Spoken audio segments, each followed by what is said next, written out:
What's up, everyone? Welcome to this day in Philly sports history for March 17th, 2023. Happy St. Patrick's Day to those celebrating. If you are going to go out, be safe, drink responsibly, call an Uber, walk, don't do anything stupid.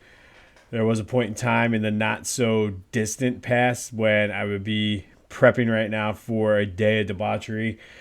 Kegs and eggs, Bloody Marys, the whole nine. Things change. At this point, I'm trying to figure out how to safely and make it so it's not that difficult without shaking it up, make my beer come out of the bottle or the can and be green. But that's what we do. But it's always nice when there's March Madness games on St. Patrick's Day. A few years ago, Temple played, I think it was Penn State, and beat them in a decent game. I remember one year watching it down at the Winner's Circle in Exton, trying to bet the waitress that I could pee green at one point, but those were the days. But let's start with Philly Sports History Month Spotlight. Today we're going to go to another one of my neighbors, Adele Boyd. She was born in Glenside, went to Cheltenham High. She played field hockey at Ursinus. She was a phenomenal player.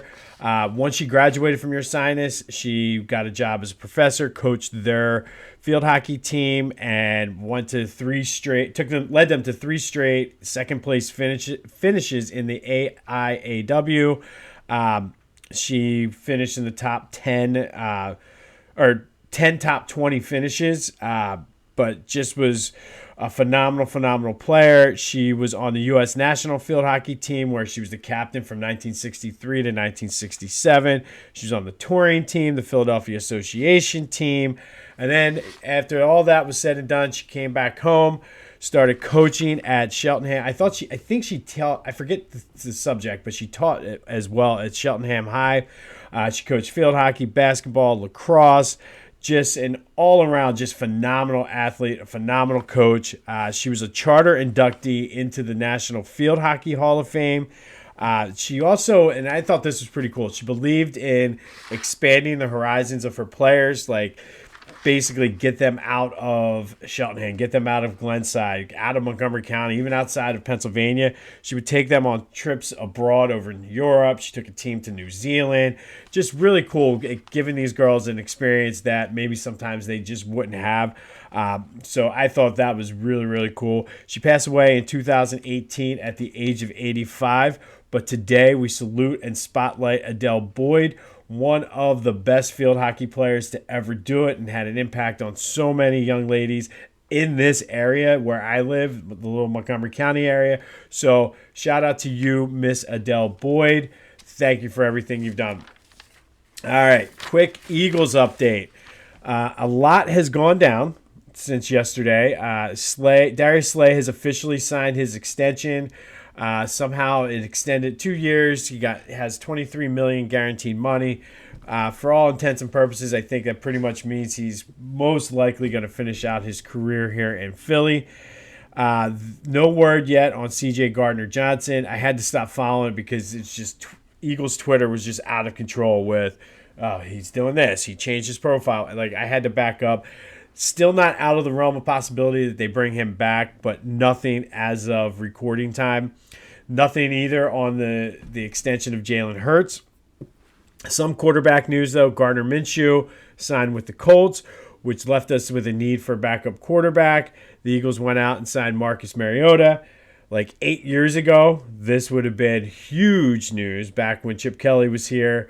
Remember, he was trying to basically trade the entire team for Marcus Mariota. At one point, I was reading some of the old articles. Fletcher Cox was involved in that, and kind of glad it didn't work out that way for obvious reasons. But Fletcher played such a big role in winning that Super Bowl and still is a big contributor to this team today. But Marcus Mariota comes in. I think it's definitely an upgrade at the backup quarterback position. If for no other reason, him and Jalen Hurts have a similar style of play, where Gardner Minshew was more of a pocket passer and everything. Mariota can come in and run the options and the RPOs and everything. So hopefully we don't ever have to get to that point. But if we do, at least it'll be more of the same flow the offense is used to.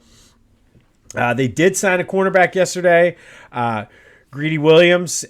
Basically, this is a low-risk, high-reward sort of signing. It's real cheap. It adds depth to their secondary because I think he can play a couple of the different positions. He was a second-round draft pick for Cleveland. Had some injuries early on in his career and then got buried on the depth chart. So it's one of those. This is one of those Howie moves that could pay off big time in the long run, but we'll have to just wait and see. Sixers in action tonight in Charlotte. They have a chance to move even closer to the top spot in the East. Milwaukee lost last night, so the Sixers currently sit 3 games out of third place, or first place. They are in third place, but Phillies are getting a little bit banged up in spring training. I didn't really see anything though worth panicking over. We're a couple weeks from the start of training camp, so I'm anxious to see and get ready for that. We will be doing a Phillies preview next week for Back to the Future. Speaking of Back to the Future, since it is Eagles free agent, we dropped a new episode yesterday going over the best and worst free agent signings of all time for the Eagles. Be sure to give that a listen or a watch wherever you get your podcasts. Like and subscribe, hook a brother up. But I did want to say something about March Madness before I get into this this day in Philly sports history. And I don't think there's anything better in sports than March Madness. And yesterday, had the games kind of set up over here. The March Madness app is just phenomenal where you can watch 4 games at a time. It's it's a dream. And I was able to get into a bracket last minute, which is nice. And I'm very old school with my bracket where I print it out and I like to put the W's and L's on it and just see it. And I don't know, it's something I've always done since I was a kid. So I still like to do that. But it's just one of those things, like a phenomenal time in sports.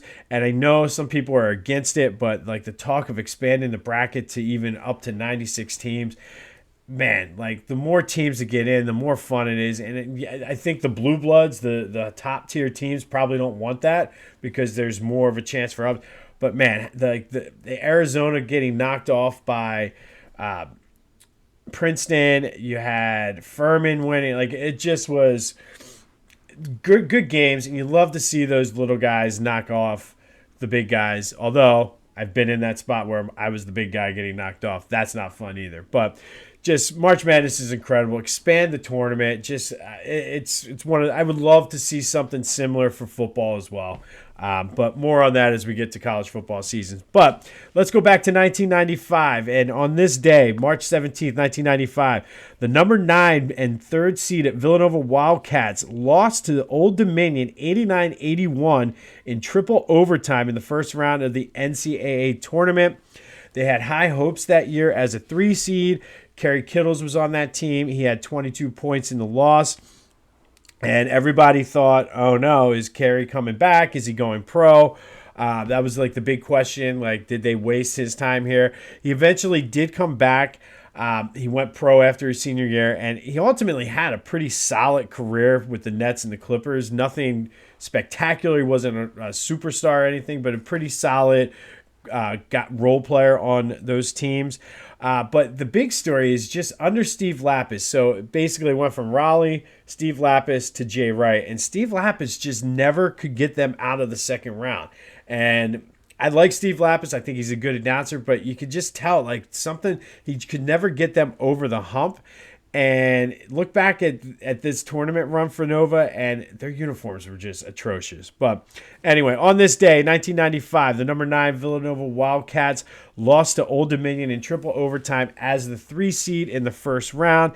It started my hate for Villanova because I had them going to the Final Four that year, and they completely screwed up my bracket very early in the tournament. They did make up for it in 2016 when I won $800 when they won the title. But anyway, all right, go be safe out there for St. Patty's Day. Have yourselves a Friday. March Madness rocks. Let's hope we have some CJ Gardner-Johnson news. And until next time, I'll see you when I see you.